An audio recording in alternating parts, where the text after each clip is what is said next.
Elon Musk कह रहा है कि ईवीएम को हटा देना चाहिए, ईवीएम में गड़बड़ी होती है, एआई के माध्यम से इसकी हैकिंग हो सकती है। आरएसएस और बीजेपी के साथ में ये सब मिले हुए हैं। सरकार की गुलामी करते हुए वो अपने कर्तव्य को भूलकर इस देश के साथ गद्दारी कर रहा है।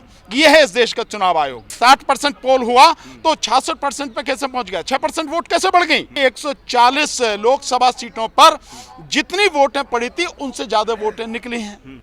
ये सब कुछ जाहिर है कि इलेक्शन कमीशन बेईमान है। जितना घिनौना व्यक्ति मोदी है, जितना इस देश के प्रति उसकी नफरत है। पर बात यह है कि मोदी खुद बेईमान है, इसलिए बेईमानों की भीड़ इकट्ठी कर रखी है। तो मोदी के सामने मुंह के आगे मैदान है, जो मन में आया बोल देते। नमस्कार, आप देख रहे हैं नेशनल दस्तक। मैं हूं रंजय कुमार और देश में चुनाव अब समाप्त हो चुके हैं और आज जो है संसद के सत्र का दूसरा दिन चल रहा है। आज लगभग जो है 263 सांसद शपथ लेने वाले हैं। संविधान बचाने की लड़ाई के नाम जो है नैरेटिव पे ये चुनाव हुआ और इंडिया गठबंधन ने 240 सीटें जीती और वहीं 290 प्लस एनडीए ने जीती। और पूरे इस मुद्दे पर हम बातचीत करने के लिए हमारे साथ आज मौजूद हैं भानु प्रताप सिंह। सर, आपका स्वागत हमारे चैनल पर। Thank you. सर, संविधान बचाने की जो लड़ाई है वो अभी भी जो है शपथ जब नरेंद्र मोदी ने लिया तो राहुल गांधी ने संविधान दिखा रहे थे, तो क्या संदेश देना चाहते हैं? देखिए, इसका संदेश साफ है कि देश का जो सरकार है देश की, वो सरकार संविधान के अनुसार चलनी चाहिए। और एक संदेश ये भी है कि अगर संविधान के अनुसार सरकार नहीं चलेगी तो विपक्ष विरोध करेगा। एक संदेश ये भी है। लेकिन सबसे बड़ी बात यह है कि मैं अपने अनुभव से और अपने ज्ञान से ये बात निश्चित रूप से कह सकता हूँ कि जब तक मोदी की राजनीति को पूरी तरह से ध्वस्त नहीं किया जाएगा, शून्य नहीं कर दिया जाएगा, मोदी की राजनीति को मिट्टी में नहीं मिला देगी, जब तक इस देश की जनता और विपक्ष खड़ा होकर जो जनता ने जिस तरह से इस बार समर्थन दिया है उसके समर्थन का सम्मान करते हुए, उसको सर माथे लेते हुए मोदी की राजनीति को खत्म करने के लिए काम नहीं करेगा। और मोदी की राजनीति खत्म नहीं होगी तब तक संविधान खतरे में है, तब तक देश खतरे में है, देश का लोकतंत्र खतरे में है।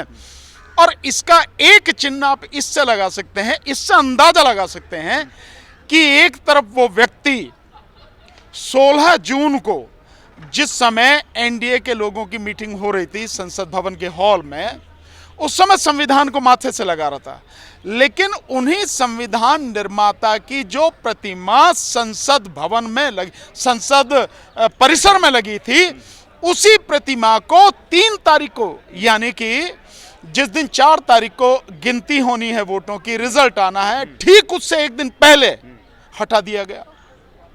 तो आप इससे समझ सकते हैं कि वो किस गंदी मानसिकता का व्यक्ति है और मोदी किस गंदी मानसिकता से काम कर रहा है।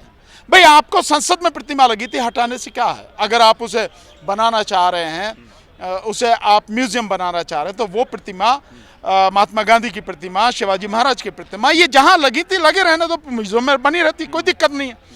पर अगर आपके मन में इतनी गंदगी है कि उन प्रतिमाओं को आप हटा रहे हैं, तो आप संविधान का कितना सम्मान करेंगे, आप लोकतंत्र का कितना सम्मान करेंगे, इस देश के जो सरकार है उसको संविधान के अनुसार चलाएंगे, ये अपने आप में एक बड़ा सवाल हो जाता है। तो देश का संविधान अभी भी खतरे में है जब तक मोदी की राजनीति जिंदा है। सर, चुनाव के पहले लगातार आपने ईवीएम की लड़ाई लड़ी है कि ईवीएम से चुनाव नहीं होने चाहिए, बैलेट पेपर्स होना चाहिए, और अब चुनाव खत्म हो गए हैं लेकिन 4 राज्यों में विधानसभा चुनाव होने वाले हैं, तो ईवीएम को लेकर अब आप लोग क्या कर रहे हैं? नहीं, बिल्कुल लड़ेंगे हमने बोल दिया। आप देखेंगे कि 10-15 दिन पहले मैंने वीडियो बनाई थी, मैंने बाकायदा कहा कि ये जो 4 राज्यों में अब चुनाव होंगे, 3 राज्यों में होने वाले, हो सकता है दिल्ली भी साथ ही में हो जाए, और 4 राज्यों में आप कह सकते हैं कि कुछ J&K भी साथ में करने की बात कर रहे हैं, हो सकता है पहले हो जाए।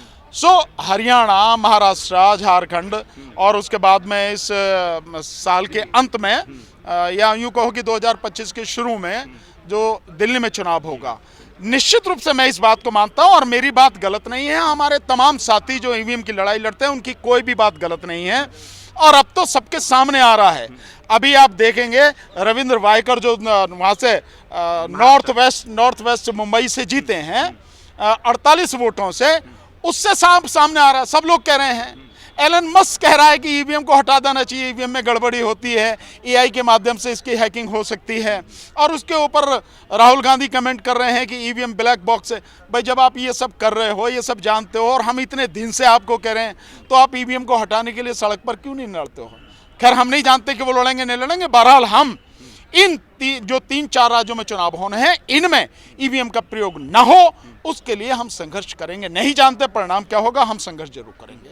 सर, सुप्रीम कोर्ट ने वीवीपैट के मिलान को लेके भी कहा कि उसमें समय ज़्यादा लगेगा, जबकि चुनाव 1.5 महीने चलते हैं। क्या कहेंगे आप? नहीं, देखिए बेकार की बातें हैं। सुप्रीम कोर्ट और ये सब, मुझे तो ऐसा लगता है कि सब कहीं ना कहीं मिले हुए हैं सरकार के साथ में, या यूं कहो कि आरएसएस और बीजेपी के साथ में ये सब मिले हुए हैं। अन्यथा बात समय की नहीं है कि उसमें 10 दिन लगेंगे, 15 दिन लगेंगे, समय ज़्यादा लगेगा, क्या लगेगा। अमेरिका इस दुनिया में वो भी एक डेमोक्रेसी है, वहां चुनाव होते हैं तो 1.5 महीने तक गिनती होती है। यहां अगर 1 महीने तक गिनती हो जाए तो क्या होगा? जिस ईवीएम को आप लेके आए, उस ईवीएम के माध्यम से इस बार जो गिनती हमने देखी, किस तरह से दोपहर के बाद में धीमी की गई और किस तरह से कितना उसमें समय लगा। मैं जानता हूं, बैलेट पेपर से जब चुनाव होता था, मैं खुद काउंटिंग में रहा, इतनी देर में तो बैलेट पेपर से चुनाव गिनती हो जाती है। हमने सारा सब कुछ देखा है कि सुबह होते होते सारे रिजल्ट आ जाते थे। लेकिन जब आप अगले दिन यह रिजल्ट ईवीएम के माध्यम से आ रहे हैं, तो समय का कहां मतलब रहा? बात समय नहीं है, समय का केवल बहाना लिया जा रहा है। हकीकत यह है कि सरकार के साथ जितने भी मिले हुए हैं, सबके दिमाग में बेईमानी है, और वो सब मिलके बेईमानी से इस सत्ता पर काबिज रहना चाहते हैं। बहुत सिंपल सी है। सर, चुनाव आयोग की भूमिका को लेकर क्या कहेंगे कि जिस तरह से 10-10 दिन 12 दिन जो है उनका मत प्रतिशत का जो आंकड़ा है देर से जारी किया गया, जबकि बैलेट युग से जब चुनाव होते थे तो 24 घंटे में ही वो मत प्रतिशत आ जाता था। नहीं, मुझे कहने की जरूरत है क्या? अब तो मुझे क्या, किसी को भी कहने की जरूरत नहीं है। ये बात इस चुनाव में इससे पहले ही हो चुकी थी, लेकिन इस चुनाव में पूरी तरह से सिद्ध हो चुकी है कि इस देश का चुनाव आयोग निहायत ही घटिया किस्म का बेईमान है। मैं यही शब्द इस्तेमाल कर रहा हूं। और सरकार की गुलामी करते हुए वो अपने कर्तव्य को भूलकर इस देश के साथ गद्दारी कर रहा है। यह है इस देश का चुनाव आयोग। और तीनों चुनाव आयोग, जैसा कि अगर मैं उनको देखूं, पवन खेड़ा ने तो कहा कि मोदी के 3 बंदर हैं। वो 3 बंदर कौन हैं? तीनों चुनाव आयुक्त थे, उनके लिए कहा। तो जब चुनाव आयोग और चुनाव आयुक्त तो बेईमानी पर उतरे हों, 1,07,00,000 वोटें कैसे बढ़ गई? जो बढ़ा दी गई, 60% पोल हुआ तो 66% पे कैसे पहुंच गया? 6% वोट कैसे बढ़ गई? 5 चरण के चुनाव तक यही आंकड़ा था ना, और टोटल उसके बाद में आया कि लगभग 2 करोड़ वोटें बढ़ गई। और अब रिपोर्ट आ रही है 10 जून की, द वायर की रिपोर्ट है कि 140 लोकसभा सीटों पर जितनी वोटें पड़ी थी उनसे ज्यादा वोटें निकली हैं।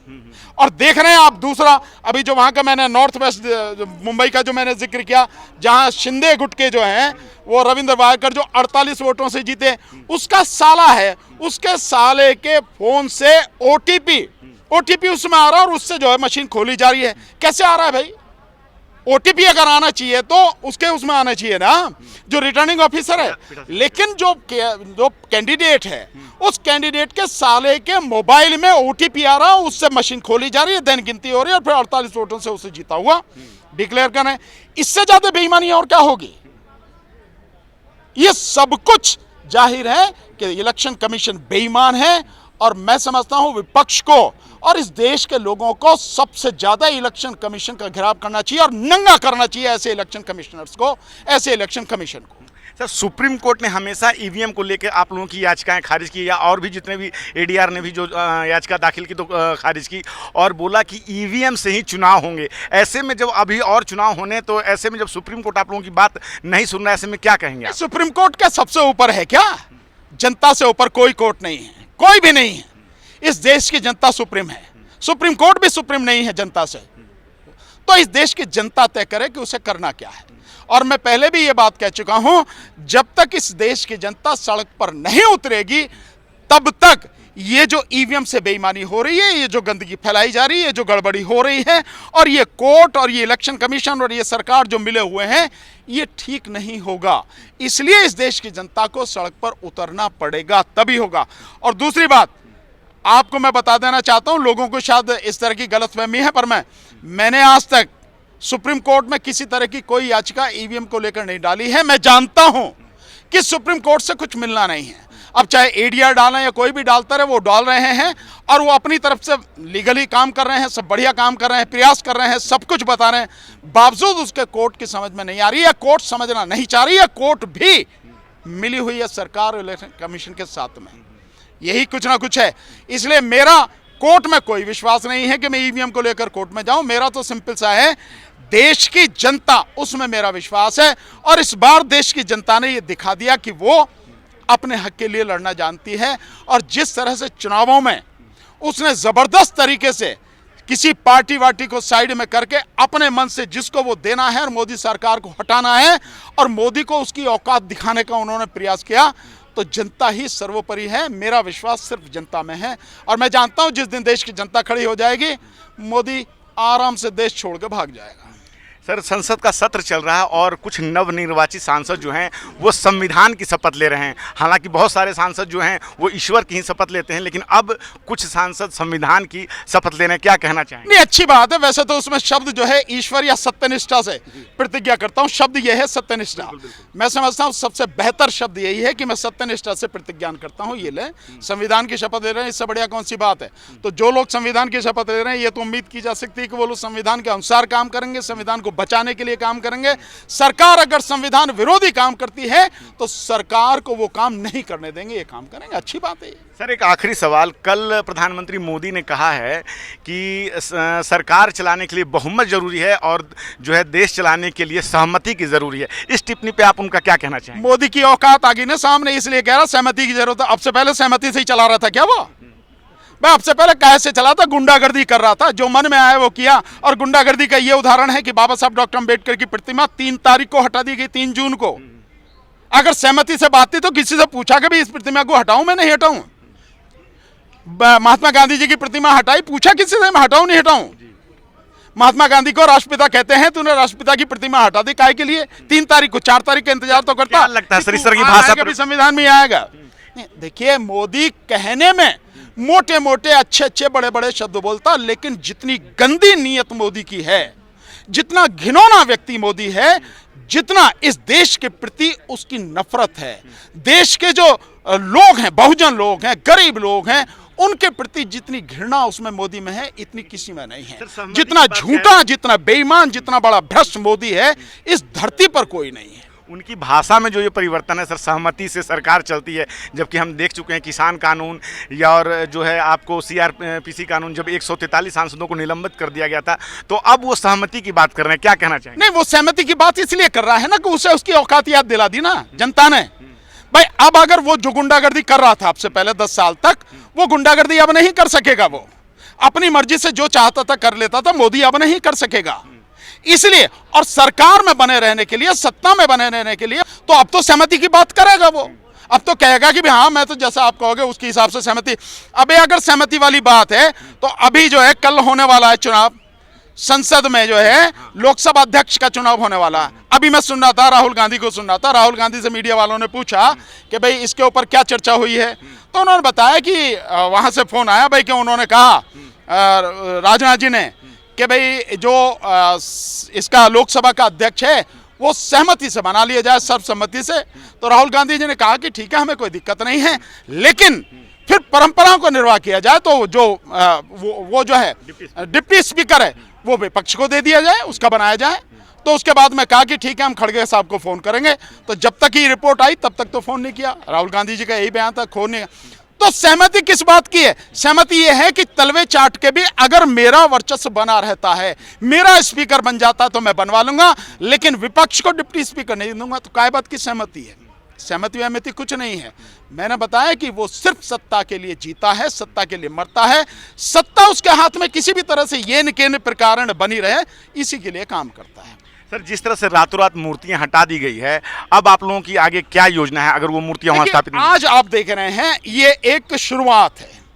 आज का जो प्रदर्शन है जो एडवोकेट्स की तरफ से किया गया, ये एक शुरुआत है। कल एक और बड़ा प्रदर्शन होने वाला है।